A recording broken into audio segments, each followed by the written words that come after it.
আজ বৈষম্য বিরোধী ছাত্র আন্দোলনের অন্যতম সমন্বয়ক আসিফ মাহমুদ তার এক ফেসবুক পোস্টে তিনি বলেন, রাষ্ট্র ব্যবস্থা থেকে খুনি অপরাধীদেরকে অপসারণে আগামীকাল মানে আজ সারা দেশে বিক্ষোভ মিছিল।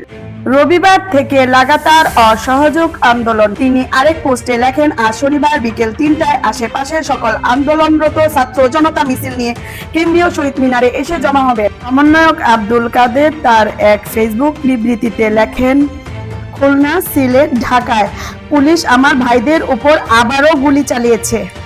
আমরা অতি শীঘ্রই চূড়ান্ত ডাক দিচ্ছি।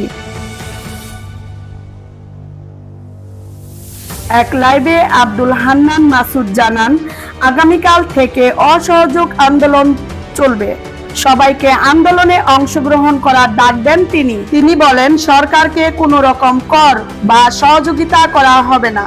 কে ঘরে বসে না থাকার অনুরোধ করেছেন তিনি। গতকাল ঢাকা, নরসিংদী, খুলনা, বরিশাল প্রচন্ড সংঘর্ষ হয়। এতে এক পুলিশ সদস্য নিহত হয় এবং আটক করা হয় অনেককেই। সংবাদ প্রচারে ছিলাম আমি মেহজাবিন মায়া। আপনারা দেখছিলেন স্বপ্ন পূরণ। দেখা হবে অন্য কোনো নিউজে। সাথে থাকার জন্য ধন্যবাদ।